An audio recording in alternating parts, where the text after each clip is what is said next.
سامعین حاضرین، السلام علیکم ورحمۃ اللہ وبرکاتہ۔ وعلیکم السلام ورحمۃ اللہ وبرکاتہ۔ الحمد للہ رب العالمین والعاقبۃ للمتقین والصلاة والسلام علی حبیبہ الکریم الامین وعلى آلہ الطیبین واصحابہ الطاہرین، اما بعد فاعوذ باللہ من الشیطان الرجیم، بسم اللہ الرحمن الرحیم۔ قد افلح المؤمنون الذین آمنوا الذين هم في صلاتهم خاشعون والذين هم عن اللغو معرضون والذين هم للزكاة فاعلون۔ آمنت بالله صدق الله العظيم وصدق رسوله النبي الأمين الكريم ونحن على ذلك لمن الشاهدين والشاكرين والحمد لله رب العالمين۔ آئیے ہم آپ نہایت ہی خلوص و محبت میں ڈوب کر اپنے آقا و مولا امام الانبیاء سرور دو جہاں صلی اللہ تعالی علیہ وسلم کی بارگاہ میں ہدیہ درود و سلام پیش کریں۔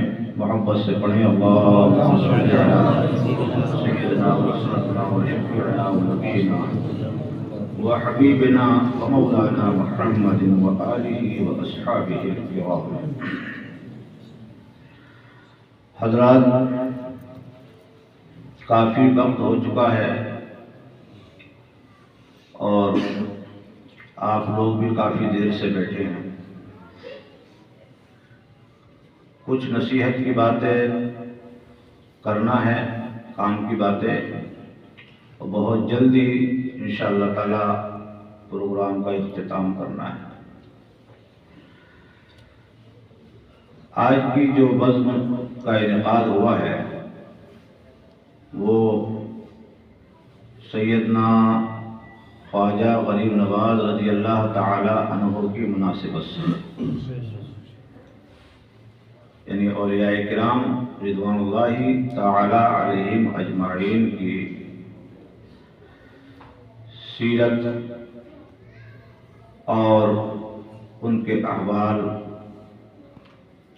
اس تعلق سے اس بزم کو سجایا ہے کہ ہم ان کے حالات، ان کے اقوال، ان کے احوال سے اپنے ذہن و فکر، قلب و نظریے کو مزین اور منور کریں۔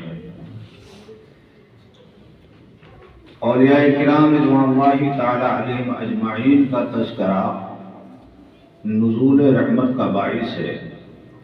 اللہ کے محبوب دانہ غیوب صلی اللہ تعالی علیہ وسلم ارشاد فرماتے ہیں، جہاں صالحین کا ذکر ہوتا ہے وہاں اللہ کی رحمتوں کا نزول ہوتا ہے۔ تو صالحین کا ذکر جس مقام پر ہو، جس جگہ ہو، وہ جگہ بھی بابرکت ہوتی ہے، اور صالحین کے ذکر میں بیٹھنے والے بھی خوش نصیب ہوتے ہیں۔ میں نے قرآن عظیم کی جس آیے کریمہ کو تلاوت کرنے کا شرف حاصل کیا ہے، اس میں اللہ تبارک و تعالی نے ایمان والوں کی صفات کو بیان کیا ہے کہ ایمان والے کن کن صفات سے متصف ہوتے ہیں اور کن کن صفات کے حامل ہوتے ہیں۔ اللہ تبارک و تعالی جل جلالہ وعظم نوالہ نے ارشاد فرمایا، قد افلح المؤمنون، فلاح پاتے ہیں ایمان والے، کامیابی پاتے ہیں ایمان والے۔ فلاح کسے کہتے ہیں؟ ہم 5 وقت کی نماز میں سنتے ہیں حی علی الفلاح، آؤ کامیابی کی طرف۔ مؤذن 5 وقت پکارتا ہے۔ ہمارے آقا صلی اللہ تعالیٰ علیہ وسلم نے قیامت تک کے لیے اس ندا کو جاری فرما دیا کہ قیامت تک یہ ندا کرتے رہو کہ آؤ کامیابی کی طرف، آؤ کامیابی کی طرف۔ کامیابی کیا ہے؟ مفسرین عظام فرماتے ہیں کہ فلاح سے مراد دنیا اور آخرت دونوں جہان کی کامیابی ہے۔ صرف دنیا کی کامیابی یا آخرت کی کامیابی مراد نہیں، بلکہ دنیا کی بھی کامیابی مراد ہے اور آخرت کی بھی کامیابی مراد ہے۔ تو 5 وقت میں مؤذن ندا کرتا ہے آؤ کامیابی کی طرف، آؤ کامیابی کی طرف۔ لوگ سمجھتے ہیں کہ دولت کامیابی ہے، مال کامیابی ہے، لوگ سمجھتے ہیں شہرت کامیابی ہے، اور اپنی سعی اور کاوشیں اس لیے کرتے ہیں لوگ کہ ہم مالدار ہو جائیں، پیسے والے بن جائیں اور ہمیں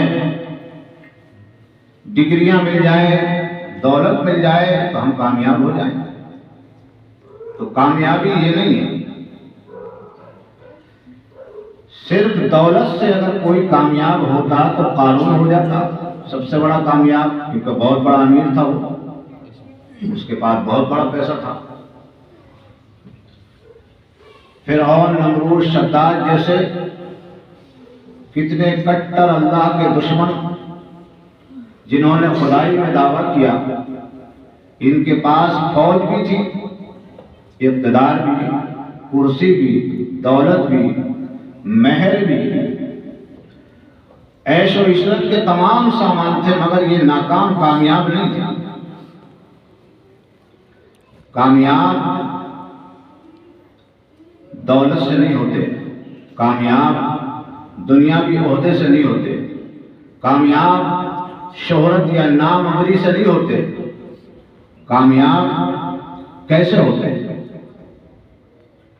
کامیابی کیسے ملتی ہے؟ قرآن کریم ہمیں اعلان کر کے، پکار کے ہمیں دعوت دیتا ہے، ہمیں بلاتا ہے۔ کامیابی کو تلاش کرنے والوں، دنیا کے دوڑ بھاگ اور دنیا کے بازاروں میں کامیابی کو ڈھونڈنے والوں، کامیابی کی تلاش کے لیے اپنی جان جوخم میں ڈالنے والوں، کامیابی ڈھونڈنے کہاں جا رہے ہو؟ کدھر جا رہے ہو؟ قرآن کہتا ہے میرے پاس آ۔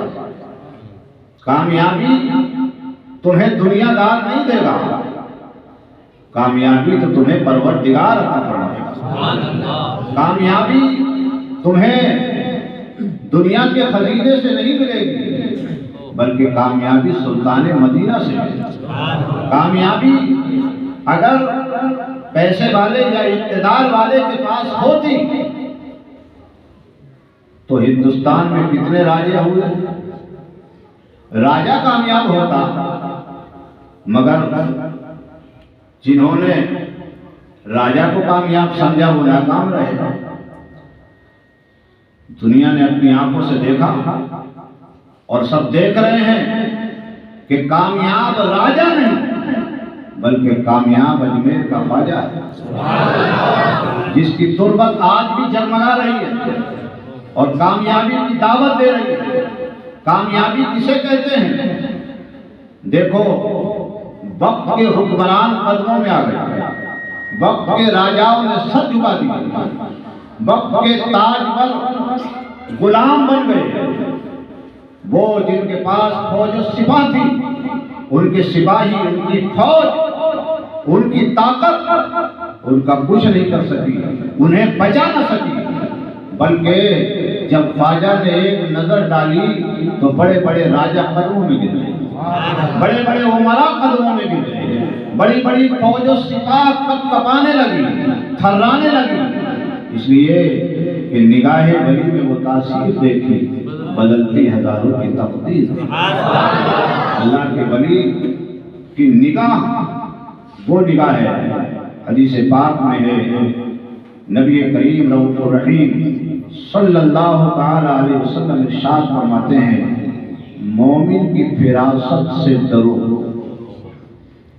اتقوا فراست المومن، مومن کی فراست سے ڈرو، کیونکہ وہ ان ماتھے کی آنکھوں سے نہیں دل کی آنکھوں سے دیکھتا ہے، اور ایسا دیکھتا ہے کہ خواجہ غریب نواز رضی اللہ تعالی عنہ کی بارگاہ میں ایک قاتل گیا تلوار آستین میں چھپا کے، راجہ نے بھیجا تھا قتل کرنے کے لیے،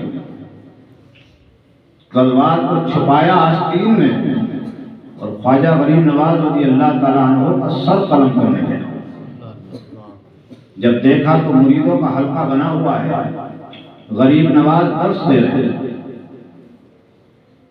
اس نے بیٹھ گیا درس میں، انتظار کرنے لگا کہ یہ جائیں، مگر ہمارے خواجہ غریب نواز رضی اللہ تعالیٰ عنہ کی نگاہ سے وہ چھپا نہیں۔ آپ نے نگاہ ڈال کے پہچان لیا کہ یہ اس انتظار میں بیٹھا ہے کہ لوگ جائیں اور یہ پھر میرا سر قلم کرے۔ خواجہ غریب نواز رضی اللہ تعالی عنہ نے اپنے مریدوں سے فرمایا جاؤ اب اپنے اپنے گھروں کو جاؤ۔ سب کو آپ نے رخصت کر دیا، سب چلے گئے۔ اس آدمی کو روک لیا، فرمایا تو بیٹھا رہے۔ جب سب چلے گئے تو خواجہ غریب نواز رضی اللہ تعالیٰ عنہ نے اسے اپنے قریب بلایا اور اس سے کہا کہ تو جس ارادے سے آیا تھا وہ اپنا کام کر۔ ارادہ دل میں ہوتا ہے۔ جب اتنی بات سلطان الہند غریب نواز نے کہی تو وہ تھر تھر کانپنے لگا، اس کی کپ کپی بن گئی، کانپتے ہوئے کہنے لگا حضور میں کس ارادے سے آیا؟ فرمایا تو میرا سر قلم کرنے کے ارادے سے آیا۔ کہا حضور ایسی بات تو نہیں ہے، اس کا کیا ثبوت ہے؟ سلطان الہند غریب نواز رضی اللہ تعالیٰ عنہ نے فرمایا اور کیا ثبوت دوں؟ راجہ سے تو نے پیسے طے کرے، راجہ نے تجھے لالچ دیا ہے اور تو نے اس لالچ میں آ کر تلوار لے کر آیا ہے اور وہ تلوار تیری آستین میں چھپی ہوئی ہے۔ سیدنا معین الدین چشتی اجمیری رضی اللہ تعالیٰ عنہ کی نگاہ نے صرف تلوار کو نہیں دیکھا، سب سے بڑی بات تو یہ ہے کہ اس کے ارادے کو دیکھ لیا۔ اللہ کے ولی کی نگاہ سے بڑے بڑے رستم کانپ جاتے ہیں، تھرا جاتے ہیں۔ جب ولی نگاہ ڈال دیتا ہے تو تقدیر بدل جاتی ہے۔ سیدنا غوث اعظم رضی اللہ تعالی عنہ کا جبہ چرانے کے لیے چور آیا، چوری کرنے کے لیے آیا تھا، چور ہی تو تھا، چوری کرتا تھا، نیت خراب ہوئی، آیا تھا چوری کرنے، چور بن کر آیا تھا، مگر غریب نواز نے نگاہ ڈال دی، نگاہ ولایت ڈال دی، کرم فرما دیا، چور ولی بن گیا۔ صرف متقی نہیں بلکہ اللہ کا ولی بن کے گیا۔ چور آئے تو نگاہ ولی سے وہ اللہ کا ولی بن گیا۔ یہ اولیاء کرام رضوان اللہ علیہم اجمعین کی نگاہ۔ تو فلاح کہاں ہے؟ کامیابی کہاں ہے؟ 5 وقت اعلان کیا جاتا ہے حی علی الفلاح، آؤ کامیابی کی طرف۔ 5 وقت کی نماز میں آؤ، تمہیں کامیابی ملے گی۔ قرآن کریم نے فرمایا مومن فلاح پانے والے ہیں، الذین هم فی صلاتهم خاشعون، وہ جو اپنی نمازوں میں گڑ گڑاتے ہیں، وہ جو اللہ کے خوف اور خشیت میں ڈوب کر اللہ کی عبادت کرتے ہیں۔ یہ ایک صفت ہے۔ کامیاب کون ہے؟ وہ جو اپنی نمازوں میں اللہ کے حضور جھکتے ہیں، گر گراتے ہیں۔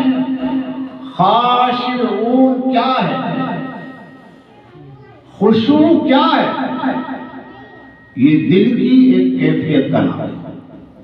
خشوع دل کی ایک کیفیت کا نام ہے جو دل کے اندر ہوتا ہے، اور یہ مومن کے اندر ہوتا ہے۔ جس کے اندر خشوع ہوتا ہے، خشوع کا ایک معنی ہے دل کی نرمی، دل کا جھکاؤ، دل کا نرم ہونا۔ تو مومن کا دل، جس کے دل میں اللہ خشوع ڈال دیتا ہے، اس کا دل نرم ہوتا ہے، وہ لوگوں پہ رحم کرتا ہے، وہ مظلوموں کی مدد کرتا ہے، غربا پہ ترس کھاتا ہے۔ اس کا دل اتنا نرم ہوتا ہے کہ وہ گناہ گاروں کو، جو اس کے گناہ گار ہوتے ہیں، جو اس کو ستاتے ہیں یا رلاتے ہیں یا اذیت پہنچاتے ہیں، وہ اپنے ان گناہ گار مجرموں کو وہ مومن معاف کر دیا کرتا ہے۔ اس کے اندر وہ حلم آ جاتا ہے، وہ بردباری آ جاتی ہے۔ یہ صفت ہے مومن کے اندر۔ اگر یہ صفت آ گئی کہ اس کا دل جو ہے اس میں خشیت آ گئی، تو اس کا نماز میں بھی دل لگے گا، اور گناہوں سے وہ گریز بھی کرے گا، اور جب گناہ اس سے سرزد ہوگا پچھتائے گا تو شرمندہ ہوگا۔ اس لیے مومن کی ایک یہ پہچان ہے کہ جب وہ نیکی کرتا ہے تو اس کے دل کو بہت مسرت اور خوشی محسوس ہوتی ہے، اور جب اس سے گناہ سرزد ہوتا ہے تو وہ بڑا نادم ہوتا ہے، شرمندہ ہوتا ہے۔ آج کے دور میں ہمارے دل ایسے بدلے ہوئے ہیں کہ دلوں میں خوف نہیں ہے۔ اللہ کے نبی صلی اللہ علیہ وسلم فرماتے ہیں قیامت کے قریب سب سے پہلے لوگوں کے دلوں سے خوف نکلے گا، اللہ کا خوف۔ یہی خشیت، یہی خوف الہی لوگوں کے دلوں سے نکال دیا جائے گا، اور ان کے دل سخت ہوتے چلے جائیں گے، دلوں پہ دھبے اور داغ لگتے چلے جائیں گے، ان کے دلوں میں سختی ہوگی، یعنی گناہ کریں گے مگر پچھتائیں گے نہیں، خطا اور جرم کرنے کے بعد ندامت نہیں ہوگی، وہ اللہ کے حضور رونے اور گڑ گڑانے کی توفیق نہیں پائیں گے، اور ان کے آنسو مال کے لیے نکلیں گے، دولت کے لیے روئیں گے، اپنے عزیز و اقارب کے لیے روئیں گے، مگر اپنے اللہ کے خوف سے نہیں روئیں گے۔ آج ہمارے دل ایسے ہی ہو گئے، دل میں دنیا داخل ہو گئی ہے، اور خشوع کی نعمت ہمارے دلوں سے نکلتی چلی جاتی ہے۔ کبھی ہم میں کوئی ایسا ہے جو اپنے خطاؤں اور گناہوں پہ نادم ہو کر کے اللہ کے حضور رویا ہو، اس نے آنسو بہائے ہو؟ کوئی ایسا نہیں ہوگا۔ اور کوئی اگر بندہ ایسا ہے تو سمجھ لو کہ یہ مومن کی اعلیٰ صفت میں سے ہے، خشوع۔ اس کے دل کی اس کیفیت کا نام ہے کہ اگر دل میں خشوع ہو، خوف و خشیت ہو، تو پھر وہ مومن گمراہی سے بھی بچ جاتا ہے، اور مرنے سے پہلے اللہ تعالیٰ اسے توبہ کی توفیق عطا فرما دیتا ہے۔ خوف ہو تو، خشیت ہو تو، یہ خشیت دل کی وہ کیفیت ہے کہ اگر یہ دل میں آ گئی تو بندہ عاجزی کرتا ہے، گھمنڈ نہیں کرتا، تکبر نہیں کرتا، بڑی بڑی لمبی لمبی باتیں نہیں پھینکتا ہے کہ لوگ جو ہے اپنی تعریف کے لیے بڑی محنتیں کرتے رہتے ہیں، کوشش کرتے رہتے ہیں کہ میری تعریف ہو، میری بارگاہ ہو، اپنے نام کے لیے کرتے رہتے ہیں۔ تو جس کے اندر خشیت کی صفت جس دل میں آ گئی، وہ اپنا نام نہیں چاہتا، وہ اپنی شہرت کو پسند نہیں کرتا، وہ اپنی بڑائی کو پسند نہیں کرتا، وہ کبھی تکبر نہیں کرتا، وہ کبھی گھمنڈ نہیں کرتا، بلکہ اس کے اندر عاجزی کی انکساری ہوتی ہے۔ اور جب دل میں خشوع آتا ہے تو احترام مومن کا جذبہ بھی اس کے دل میں پیدا ہوتا ہے. ہم نے ایک دوسرے کا ادب بھی چھوڑ دیا، احترام کرنا چھوڑ دیا. ایمان والے کا ایمان والا ادب نہیں کرنا، احترام نہیں کرنا، بلکہ ایک دوسرے کی چغلی اور غیبت اور ایک دوسروں کو نیچا دکھانے میں لگے ہوتے ہیں. اس کا مطلب یہ ہے کہ ہمارے دل میں خشوع نہیں آیا. نماز پڑھتے ہیں تو نماز پڑھ رہے ہیں مگر دھیان دائیں والے کی طرف، بائیں والے کی طرف، پیچھے والے کی طرف. یہ کیسے پڑھ رہا ہے، یہ کیا کر رہا ہے، یہ کیا کر رہا ہے. دنیا بھر کی خرافاتیں ہمارے دل و دماغ میں بھری ہوئی ہوتی ہیں اور خیالات ہمارے اتنے بہکے ہوئے ہوتے ہیں کہ ہم نماز میں کھڑے ہوتے ہیں مگر دنیا کی سیر کر رہے ہوتے ہیں. وجہ کیا ہے؟ خشوع نہیں، عاجزی نہیں ہے، اکڑ ہے، غرور ہے، گھمنڈ ہے، مگر عاجزی نہیں ہے. عاجزی انکساری وہ چیز ہے کہ جو بندے کو بلند کر دیتی ہے، اور یہ فلاح کی سب سے بڑی صفت ہے فلاح پانے کے لیے کہ اس کے اندر خشوع پیدا ہو جائے. صحابہ کرام رضوان اللہ تعالی علیہم اجمعین کے دلوں میں خشوع ایسا بھرا ہوا تھا کہ وہ اللہ کے محبوب صلی اللہ علیہ وسلم نے انہیں جنت کی بشارت دے دی. مالک جنت نے انہیں جنتی کہہ دیا، مگر جنتی یقین ہے کہ اللہ کے رسول نے جنتی کہہ دیا، جنتی ہیں، مگر اس کے باوجود بھی دل اتنے نرم ہے کہ اللہ کے خوف سے رات رات بھر رونے میں گزار دیتے ہیں. بعض صحابہ کرام رضوان اللہ علیہم اجمعین رات رات بھر رونے میں گزار دیا کرتے تھے، اور ان کے خشوع خضوع کا یہ عالم تھا کہ حضرت سالبہ بن عبد الرحمن ایک صحابی ہیں، اللہ کے نبی صلی اللہ علیہ وسلم کی بارگاہ میں روز حاضر ہوتے ہیں، رحمت کونین صلی اللہ علیہ وسلم کی پیاری پیاری باتیں روز سنتے ہیں. ایک دن وہ ایک بازار سے گزر رہے تھے، ایک عورت ننگے سر بیٹھی ہوئی تھی، بڑی حسین خوبصورت. ان کی نظر اس عورت کے چہرے پر پڑ گئی اور دل میں خیال بد آ گیا، برا خیال آ گیا. بس خیال آیا تھا اور معاً یہ خیال آیا کہ میں نے اپنے نبی صلی اللہ علیہ وسلم کی نافرمانی کر دی، میں نے حضور صلی اللہ علیہ وسلم کے فرمان کی خلاف ورزی کر دی. دل کانپ گیا، تھرانے لگے اور روتے ہوئے جنگل کی طرف نکل گئے. 40 دن تک پہاڑی پر روتے رہے اور رات دن آنسو بہاتے رہے اللہ کے خوف سے کہ میں نے یہ کیا کیا.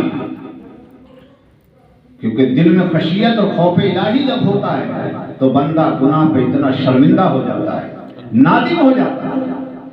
40 دن تک روتے رہے، 40 دن برابر روتے ہوئے ہو گئے، آنسو بہاتے ہوئے ہو گئے. اللہ کے محبوب صلی اللہ علیہ وسلم کی بارگاہ میں جبریل علیہ السلام تشریف لائے. حضرت جبریل علیہ السلام جب تشریف لائے تو ان کی خوش نصیبی تو دیکھو، ان کے آنسوؤں کی قیمت تو دیکھو، ان کی ندامت کا مقام تو دیکھو، ان کے خوف و خشیت کی سچائی تو دیکھو کہ اللہ نے جبریل علیہ السلام کو بھیجا. جبریل علیہ السلام بارگاہ مصطفیٰ صلی اللہ علیہ وسلم میں حاضر ہوئے. کہا یا رسول اللہ علیہ السلام، آپ کا ایک غلام پہاڑ پر رو رہا ہے، 40 دن سے آنسو بہا رہا ہے، تھر تھر کانپ رہا ہے، خوف الہی سے لرز رہا ہے.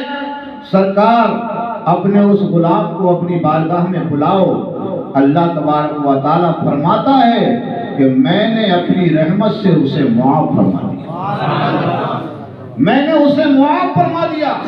اللہ اکبر! جب بندہ صدق دل سے روتا ہے اور خوف الہی میں وہ آنسو بہاتا ہے تو اللہ کی رحمت مچل کے اسے گلے سے لگا لیا کرتی ہے۔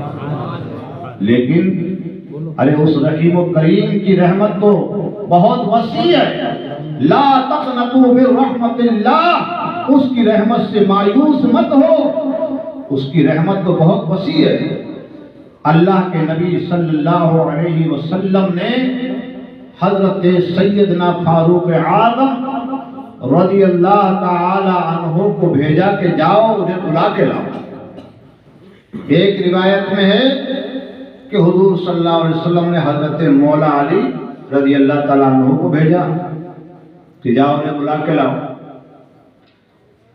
اب سیدنا فاروق اعظم رضی اللہ تعالیٰ عنہ جب گئے تو ایک چرواہا بکری چرا رہا تھا پہاڑ کے دامن میں، اس سے پوچھا کیا تم نے یہاں پر حضور صلی اللہ علیہ وسلم کے صحابی کو دیکھا ہے؟ کیا تم نے سالبہ کو دیکھا ہے؟ کہا ہاں میں نے ایک بندے کو دیکھا ہے کہ وہ چیخ مار کے روتا ہے، بے حساب آنسو بہا رہا ہے، 40 دن سے رو رہا ہے، پتھر بھیگ گئے اس کے آنسو سے، میری بکری بھی اللہ کے خوف سے چرنا چھوڑ دیتی ہے، وہ اللہ کے خوف سے اتنا روتا ہے۔ بس سیدنا فاروق اعظم رضی اللہ تعالیٰ عنہ کے قریب گئے، وہ نگاہیں جھکائے ہوئے اللہ تبارک و تعالیٰ کے خوف سے رو رہے تھے، سلامت کیا، کہا سالبہ تمہیں اللہ کے نبی صلی اللہ علیہ وسلم نے بلایا ہے۔ کتنے خوش نصیب تھے وہ جنہیں رسول اللہ بلاتے ہیں۔ پھر زور زور سے رونے لگے، کہنے لگے نہیں نہیں نہیں، مجھے میرے آقا صلی اللہ علیہ وسلم کے دربار میں مت لے کے جاؤ، میں کن آنکھوں سے جلوائے محبوب کو دیکھوں گا، کیسے اپنے رسول سے نگاہیں ملاؤں گا، مجھ سے خطا ہوئی ہے، مجھ سے بھول ہوئی ہے، میں کیسے اپنے آقا سے نگاہیں ملاؤں گا، نظریں ملاؤں گا۔ دیکھو یہ صحابی کا جذبہ دیکھو، ہم اور آپ ان آنکھوں سے کتنے حرام کام کرتے ہیں، گندی گندی تصویریں موبائلوں میں دیکھتے ہیں، گندی گندی فلمیں دیکھتے ہیں، اور برہنہ ننگی برہنہ بے حیا بے شرم عورتوں کو رات دن موبائلوں میں دیکھنے والوں، ان آنکھوں سے بے حیائی کے مناظر کو تم دیکھتے ہو، وہ فحش باتیں سنتے ہو، وہ گندی گندی تصویریں اپنی آنکھوں سے دیکھتے ہو۔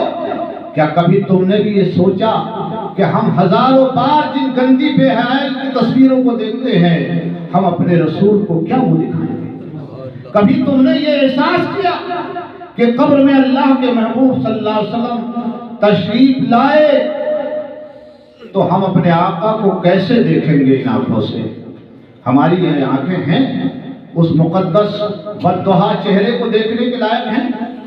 ہماری اس آنکھیں اس قابل ہیں کہ اللہ کے اس نورانی اللہ تبارک و تعالیٰ کے اس محبوب کے چہرے کو دیکھیں جس کے چہرے کی اللہ قسم یاد فرماتا ہے؟ اس محبوب کا وہ مقدس چہرہ جس کی زیارت کرنے کے لیے ملائکہ تشریف لاتے ہیں، اس مقدس نور والے چہرے کو ان آنکھوں سے کیسے دیکھو گے جن آنکھوں سے زندگی بھر گناہ کیے، زندگی بھر بے حیائی کے مناظر دیکھے ہیں؟ اعلیٰ حضرت امام اہل سنت جیسی پاکیزہ ہستی جن کی آنکھوں نے گناہ نہیں کیا، جن کی آنکھوں نے بے حیائی کے مناظر نہیں دیکھے، وہ کہتے ہیں آنکھ عطا کیجئے، یہ آنکھ ایک پاکیزہ، وہ پاک ذات جو گناہ سے دور رہے، جن کی نگاہوں نے گناہ نہیں کیا، وہ بھی اپنی ان آنکھوں کو اس قابل نہیں سمجھ لیتے، بلکہ وہ عظیم آنکھ مانگ رہے ہیں جس آنکھ کے تقدس پہ ملائکہ ناز کریں، وہ آنکھ مانگ رہے ہیں جس آنکھ کی طہارت پہ رحمت الہی مچل جائے، وہ آنکھ مانگ رہے ہیں۔ آنکھ عطا کیجئے، اس میں ضیاء دیجئے، جلوہ قریب آ گیا تم پہ کرو۔ آپ اندازہ لگاؤ کہ ان آنکھوں سے گناہ کرنے والوں ذرا غور کرو کہ ہم کیسے عاشق رسول ہیں۔ کیا ان گناہگار آنکھوں سے اپنے آقا صلی اللہ علیہ وسلم کا جلوہ دیکھیں؟ ہمارے سرکار نے اگر چہرہ انور پھیر لیا تو ہم تو برباد ہو جائیں گے، ہلاک ہو جائیں گے، تباہ ہو جائیں گے۔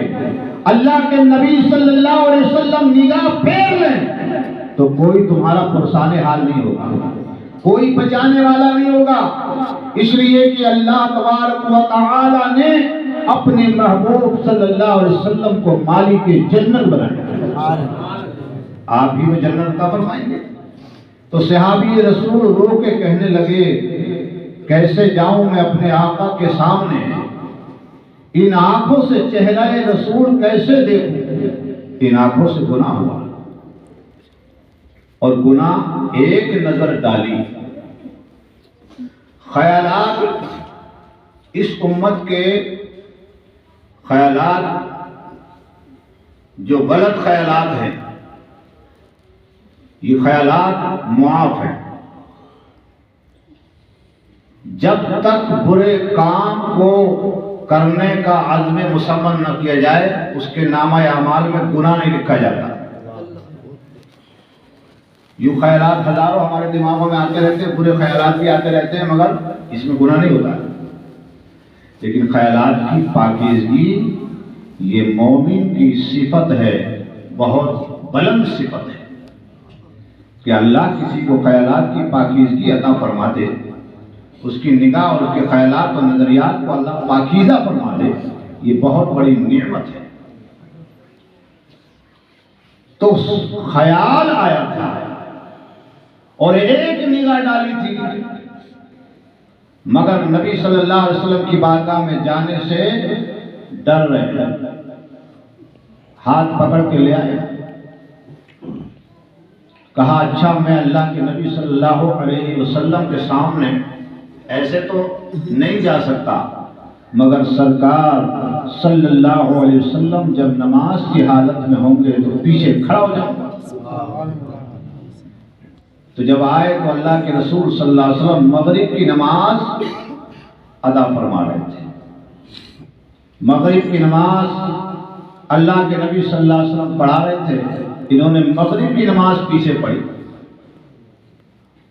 اور نماز پڑھنے کے بعد فوراً اپنے گھر آ گئے اور گھر آ کے لیٹ گئے۔ اللہ کے رسول صلی اللہ علیہ وسلم اپنے غلام کے گھر گئے، کرم فرمایا، سرکار نے کرم فرمایا اور ان کا سر پکڑا، اور اللہ کے رسول صلی اللہ علیہ وسلم نے اپنی جان پہ رکھا۔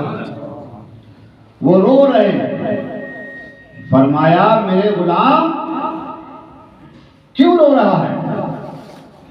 سرکار مجھ سے خطا ہوئی۔ اللہ کے نبی صلی اللہ علیہ وسلم مسکرائے، فرمایا اے میرے غلام تیری خطا کو اللہ نے معاف فرما دیا ہے۔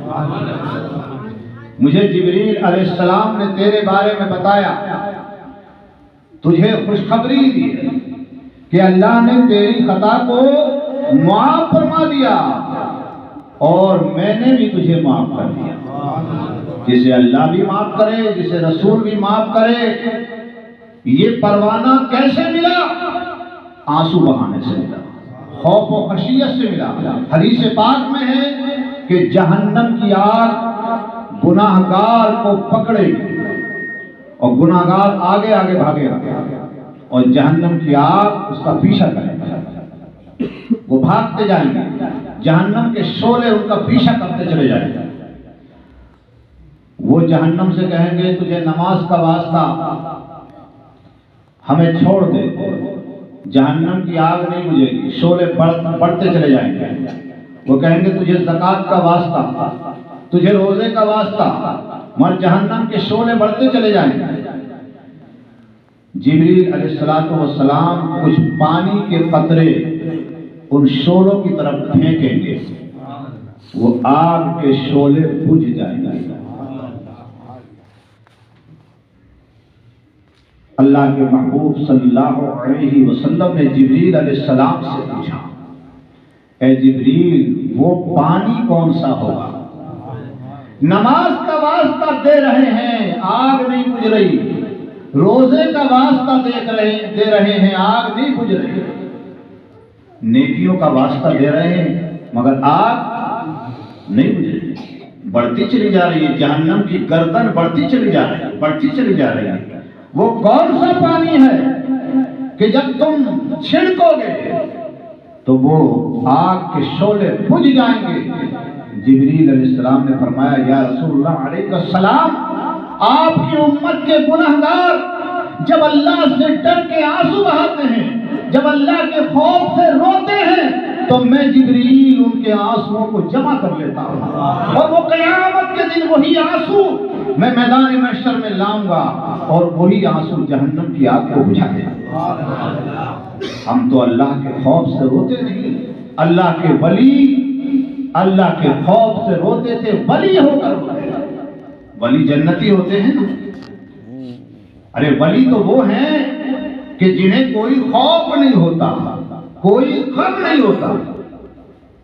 جنہیں خوف ہوتا ہے وہی تو روتے ہیں، جنہیں ڈر ہوتا ہے وہی تو روتے ہیں، مگر اللہ والوں کے لیے تو قرآن نے فرمایا، لا خوف علیہم ولا هم یحزنون، انہیں تو خوف بھی نہیں ہے، ڈر بھی نہیں، خوف بھی نہیں، ڈر بھی نہیں، پھر بھی رو رہے ہیں۔ کیوں رو رہے ہیں؟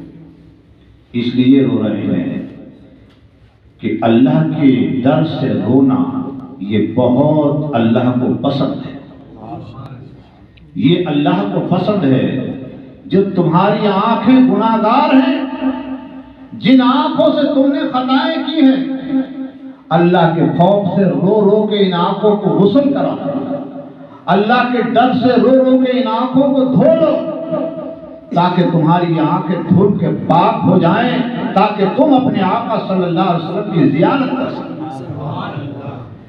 اللہ کی رحمت بہت وسیع ہے۔ حضرت سیدنا موسیٰ علیہ السلام کے دور میں خشک سالی ہوئی، بارش نہیں ہوئی، لوگ پریشان ہو گئے۔ حضرت موسیٰ علیہ السلام کی بارگاہ میں لوگ اکٹھے ہو گئے، بہت لوگ اکٹھے ہوئے، حضرت دعا فرمائے۔ 3 دن تک موسیٰ علیہ السلام دعا فرماتے رہے، بارش نہیں ہوئی۔ حضرت موسیٰ علیہ السلام نے اللہ تبارک و تعالیٰ کے حضور عرض کیا، پروردگار 3 دن ہو گئے دعا کرتے ہوئے، پروردگار بارش نہیں ہو رہی، ہماری دعا قبول ہی نہیں ہو رہی۔ اللہ تعالیٰ نے فرمایا، موسیٰ تمہاری مجلس میں ایک ہمارا نافرمان ہے، جس نے 70 سال سے ہماری نافرمانی کی، اور وہ گناہ کرنے پر اتنا دلیر ہے کہ اس کے دل میں ہمارا خوف نہیں۔ وہ گناہگار تمہاری اس محفل میں بیٹھتا ہے، اس گناہگار کو محفل سے نکال دو تو میں اپنے کرم سے بارش کر دوں گا۔ پروردگار اس گناہگار کو کیسے نکالوں؟ اے اللہ مجھے اس کا نام بتا دے۔ موسیٰ علیہ السلام نے پوچھا، پروردگار مجھے اس کا نام بتا دے۔ اللہ تعالیٰ نے فرمایا، اے موسیٰ وہ گناہگار ہے، میرا نافرمان ہے، مگر میری رحمت کو یہ گوارا نہیں ہے کہ پھر بھی میں اسے رسوا کروں۔ میں نام بتا دوں گا، بدنام ہو جائے گا، رسوا ہو جائے گا، میں اسے رسوا نہیں کروں گا، بلکہ تو اپنی محفل میں کھڑے ہو کر اور اعلان کر کہ ایک ایسا بندہ ہے، مجھے میرے رب نے بتایا ایک ایسا بندہ ہے جو گناہگار ہے اور محفل سے نکل جائے، تو آواز لگا، وہ گناہگار تک آواز میں پہنچاؤں گا، اس کے کانوں تک تیری آواز میں پہنچاؤں گا، وہ سن لے گا، نکل جائے گا، تیری آواز کو سنے گا تو وہ نکل جائے گا۔ حضرت سیدنا موسیٰ کلیم اللہ علیہ السلام نے آواز لگائی، جب آواز لگائی تو اس کے کان تک آواز پہنچ گئی۔ کون گناہگار ہے؟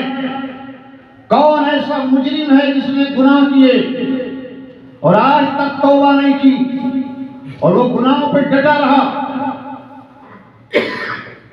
کون اللہ کا نافرمان ہے جس کی وجہ سے ہماری دعا قبول نہیں ہو رہی؟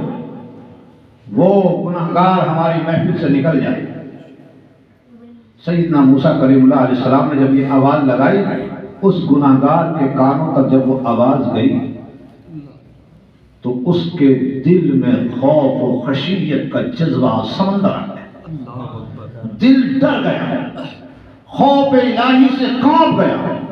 اسی وقت اللہ کے حضور سچی توبہ کی، اے اللہ جل جلالہ و عظم جلالہ، میں سچی توبہ کرتا ہوں، آج کے بعد کوئی گناہ نہیں کروں گا، اے اللہ مجھے رسوائی سے بچا لے، اے اللہ میں اس محفل سے نکلنا نہیں چاہتا، اے اللہ مجھے اس محفل سے مت نکال، میرے رب مجھے رحمت سے دور نہ کر، آج کے بعد میں گناہ نہیں کروں گا۔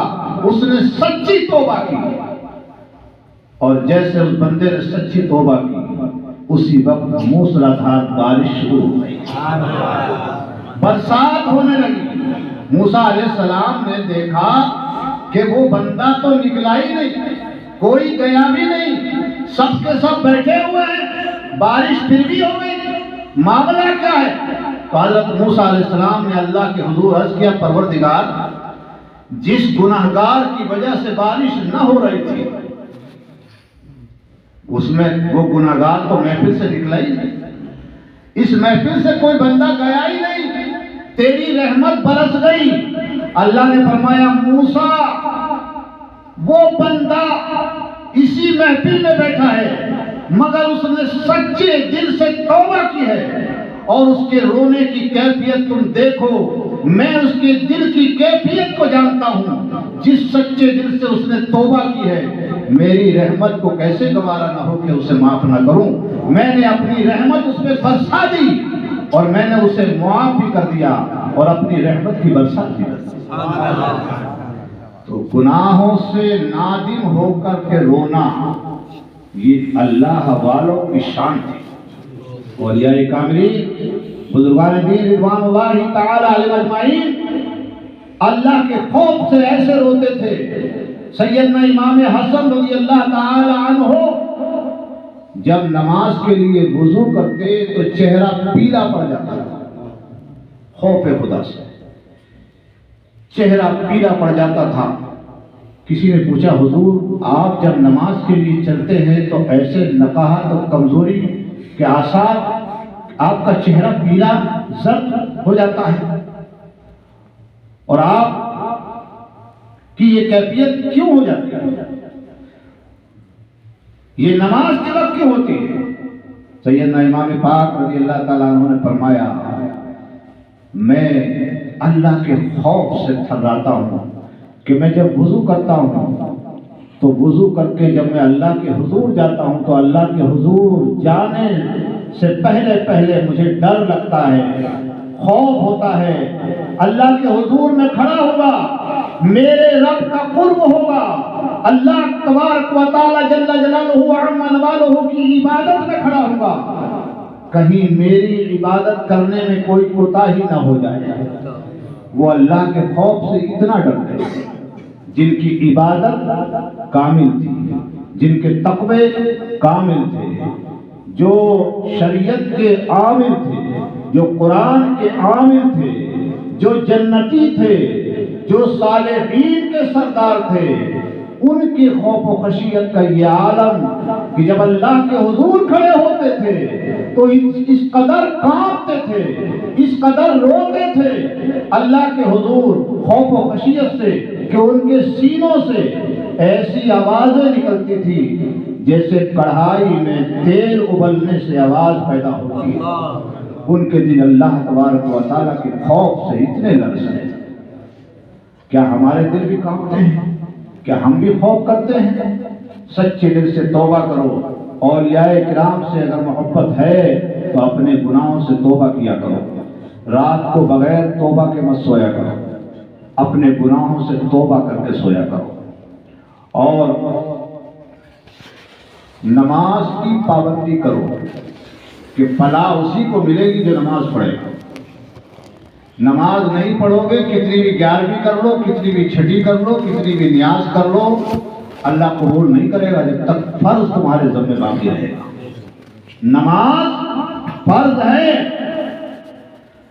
نماز پڑھنے کی پوری کوشش کرو اور گھر والوں کو بھی نماز کی تلقین کرو، وصیت کرو کہ وہ خسارے میں ہے، نقصان میں ہے جو نماز سے دور ہے۔ اور جو نماز پڑھتا ہے، نمازی بن گیا، اللہ کے ولی بھی اس سے خوش ہوتے ہیں، اللہ بھی خوش ہوتا ہے، اللہ کے ولی بھی اس سے خوش ہوتے ہیں۔ سیدنا خواجہ معین الدین اجمیری رضی اللہ تعالی عنہ نماز کی بہت تاکید فرماتے تھے، نماز کی بہت تاکید فرماتے تھے۔ آپ جب اللہ کے حضور کھڑے ہو جاتے تھے تو اپنے وجود کو بھول جاتے تھے۔ میں ہوں انہیں یہ بھی پتہ نہیں ہوتا، بس اللہ اللہ، سجدہ اللہ، نہ سر کا پتہ نہ وجود کا پتہ، سب مٹا دیا، بس ایک اللہ۔ اللہ تبارک و تعالیٰ میں اتنے فنا ہو جاتے تھے۔ اللہ والوں کی تو یہ شان تھی کہ انہوں نے ریاضتیں مجاہدے جو کیے ہیں وہ اپنے نفس کو مارنے کے لیے اور دل میں خشوع اور خضوع پیدا کرنے کے لیے۔ تو اپنا ہم محاسبہ کر سکتے ہیں، جس کے سینے میں ایمان ہوگا اس کے دل میں جو ہے رحم دلی ہوگی، وہ لوگوں کو معاف بھی کرتا رہے گا اور لوگوں سے محبت بھی رکھے گا، اس کے اندر اکڑ اور گھمنڈ اور تکبر نہیں ہوگا۔ تکبر کرنا، جس کو جو بھی تکبر کرنے والا ہے اس کا کوئی عمل اللہ کی بارگاہ میں قبول نہیں ہوتا ہے۔ تکبر سب کام ختم کر دیتا ہے، اور ایک دکھاوا اور ریاکاری نہیں ہونی چاہیے۔ جو کام کرو اللہ کے لیے کرو۔ مختصر سے وقت میں نے یہ گفتگو کی، حالانکہ اس موضوع میں رات بھر اگر گفتگو کی جائے تو کم ہے۔ ایسی مثالیں موجود ہیں، مگر طوفان میں منہ بلانے سے کیا آنکھ فائدہ، دو اشک ہی بہت ہے اگر کچھ اثر کرے۔ دو باتیں بھی بہت ہوتی ہیں اگر اثر کر جائے، اور دل میں اثر جب ہوگا جب دل میں اللہ کا خوف ہوگا، دل نرم ہوگا۔ آج دلوں پہ اثر نہیں ہوتا، تقریروں کا اثر، نصیحت کا اثر، دل پگھل ہی نہیں رہے، اتنے سخت ہمارے دل ہو گئے۔